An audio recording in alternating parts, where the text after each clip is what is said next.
I don't know how long I'll have to make this video because my grandparents are out. I don't know when they'll be back. I can only make these videos whenever they're out because I'm not sure they'd be okay with this, and I'll get into it in just a minute. First, I wanted to preface this with, there's a reason I haven't really been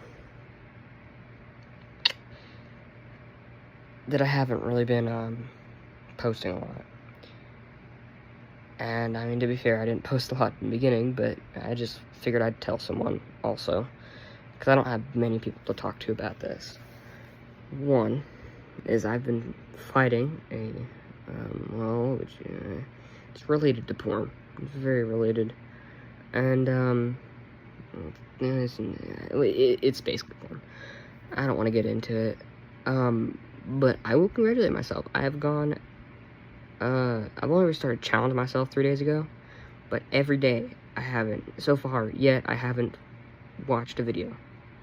So I give myself a pat in the back for that. But I've been noticing that I've been having problems, and I was just using the porn to cover it up.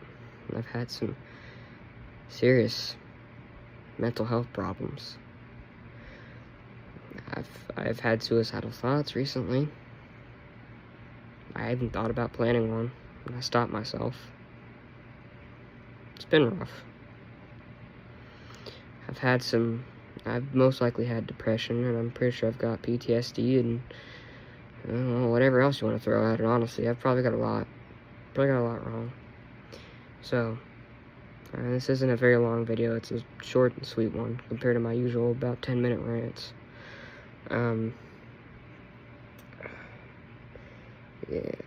Yeah, if you see this, I need help. Can you send me a message in the comment to hopefully just cover it? I would tell I live with my grandparents because my mother died, and I believe I've got some PTSD from that. Father left me. I really just feel like a failure.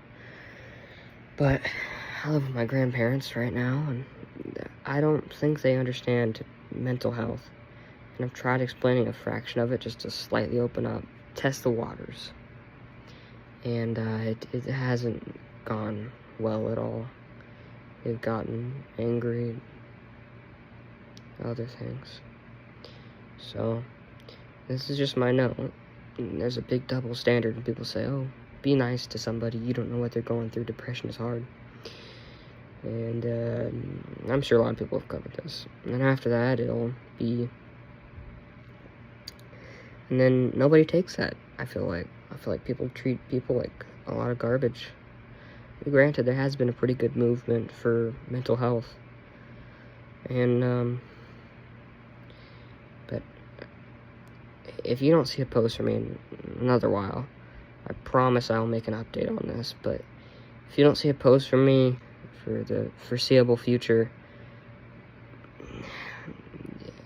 don't worry.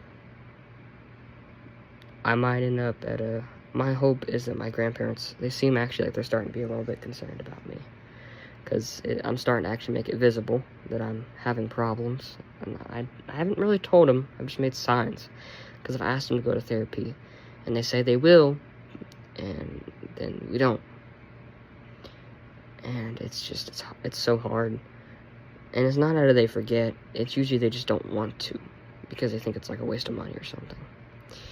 And she showed me today that she seems genuinely concerned. At first I thought she was emotionally abusing me, which she was, probably unintentionally. From what I can think of, she probably was unintentionally doing it, but she was emotionally abusing me. And, yeah, I wanted someone to talk to. I don't have many people to talk to about it. Heck, I've had to use AI to talk about my problems. I've got about 2 people I can talk to, but 2 or 3 people I can talk to. But they're just always super busy, can't do stuff. I want to talk to my grandpa. He's sweet, but he doesn't understand it. I want to talk to my brother, but he doesn't understand it either. My father used to abuse him, and he has mentally abused me, And I could be wrong, and I'm trying to still double check and make sure I'm right, and say this is actually abuse or not. So take that with a grain of salt. I'll give you an example. Actually, no, let me just tell you a story, and this should tell you a lot. This was a little while ago, granted, but since my mother died, there's only really 2 or 3 people that I see. There's only about, actually, no, I can speak to 4 people, but that's about, out of 3 of the 4 people I see my mother in. My brother, my sister, my cousin. And one day I was here, and my dad was here, because he'll come into town occasionally. It's a long story. If he's in town, he's not mentally there, mentally present. And if he's out of town, well, he's out of town, and he'll call me. That's why I'm a little confused. But anyways, I woke up one day, and my brother had a brain injury, and he had part of his frontal lobe removed. And that means a lot of things, but from what I know, it means that he doesn't have as much logical reasoning as, the next guy. And his boss was being really mean to him, is what I heard. So he quit. And I woke up, and my dad was about an inch from his face, screaming and cursing at him. And my brother, who usually has at least a smirk on his face, for the first time, I saw that smirk just fade. From a happy smirk to a sad, mad kind of face. And that set something off in me. Because to me, instead of looking like, oh, he, yelled at my brother, and granted, my brother probably made some bad decisions, and he probably shouldn't have done that either way, I saw he's yelling at my dead mother. That's how I see it. And then I texted, actually I called my dad, and I said, Dad, because of what you did, you're worthless to me. You're a scumbag. You are worth nothing to me. I don't disagree now. I never renounced what I said. I still agree with what I said. Because he also hasn't apologized for what he did. I need therapy. I need counseling. And we're during summer right now, and it wasn't as bad. And then it got really bad the moment the summer hit. And part of that probably could be that I actually enjoy school a little bit. No, I don't love it, but I enjoy it a little bit, because it's a break from this. It's a break from the hell that I call life. I can get a break. I mean, my life feels worse than hell for the most part. This video's ended up being longer than I thought it would be. But, I don't know. My hope is to get treatment. Now, go to therapy somehow. I've got to find a way. I'm about to call if I have another suicide attempt, I'm gonna call the 988 number. But until that moment, I'm not going to. And hopefully, I'm conflicted. My grandparents, they're probably unintentionally emotionally abusive, but my fear is, what if the people that I love are like, man, he's kind of weird. Why is he so worried about this? Is he like our family's very traditional. And if you do anything that they don't agree with, you're considered a liberal. I do not follow that train of thought. I don't agree with it. I basically think everybody bad is a liberal. So they'll be like, are you a liberal? Basically, are you a bad person? There's something wrong with you? Basically, am I being Weenie Hut Jr.? I don't know if you understand, that's a SpongeBob reference. But, yeah, no, and no, I need to talk to somebody, and if somebody's in the comments wants to write something they could do in this situation, I don't have a driver's permit or a driver's license. I don't even have a birth certificate or a social security card. My father lost it whenever he moved me out of the house. He's got it in a storage locker, but I gotta wait for him to come down to town and convince him to open that storage locker and we can go look for it. He's got all the excuses on the planet to not do it. But it's really important, and I'm about to call the health department and the social security office and see what what I would need, since I'm a minor, obviously. But I'm really considering if this gets worse. If it gets better, I won't. But if what they're doing to me gets worse, my grandparents and my family, I will probably call CPS or the police. If my suicidal thoughts get worse, I will call the 988 number. And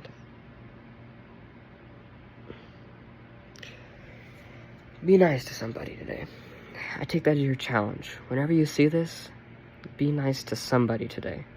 If you see somebody and you're walking, send them have a smile, give them a smile, say, hey, how's your day? Maybe even sit down with them and, tell them, be like, hey, and if they say, it's good, sort of shrug it off. Just try to help somebody. You can figure the rest out, I'm sure. You're smart. You're smart. You got that. I need to tell myself that, but you got that.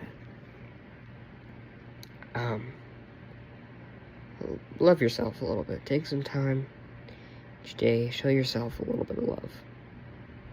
Because you deserve it. It's not worth dying over. And I don't care if you want to be a tough-shelled, hoo-ha macho man. Your brain is stronger than your muscles. At least over your own body. And if you don't care about your brain is going to drag you down with it. So, I'm begging you. This is also a cry for you. If you're in a similar situation to me, I will probably have better advice once I get out of this situation. But, I mean, at least I would hope someone would join me in these problems. One day, I will come out about the name of my addiction. It's basically porn, but not really. Kinda, sorta, whatever. It's got the same addicting characteristics as it. And, yeah, I've also been seeing demons in the corner of my room and hearing voices in my head. And I've been hearing voices in my head for as long as I can remember, really. Well, mainly since my brother had his car accident. So, I think I got some PTSD because of my mother. I'll have night terrors, flashbacks, nightmares. A lot of the time, people have sleep paralysis. My version of sleep paralysis is that my limbs are heavy, but I can still move them slightly. I couldn't pick myself up, but I don't see a demon then. I will see demons in other cases.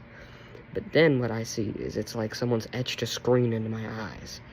And it's like I replay whenever my father told me my mother died and yada yada yada.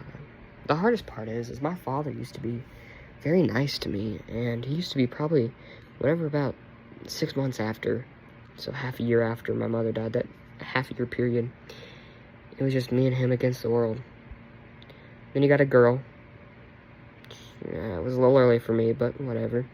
The girl moved down here from North Carolina because she loved him so much. And the day that she moved in, he ditched her.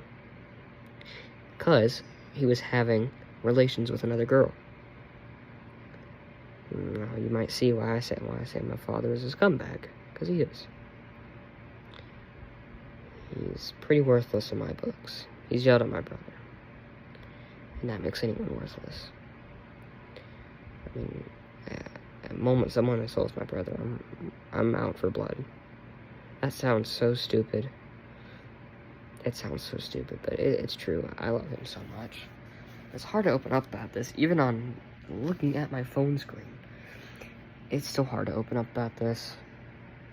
So, like I said, don't take this as a lecture. Take this as a be nice to someone. You have no clue what could be going on behind closed doors, because whenever I don't open up like this, I wouldn't say I'm like a happy, cheery, jumpy guy, but I'm pretty neutral, pretty meh. For the most part. But I have been trying to actually show this side of me. I just feel like I need somebody to talk to. Anyways. You all have a good day. As good as you can. I love you. Obviously. As Jesus would. And please, your life's not worth ending. Your life is valuable. I'm telling myself this just as much as I'm telling you. My phone screen. That gives me an idea for a video I can make. Huh. Alright, well, y'all have a good day. Alright, bye-bye.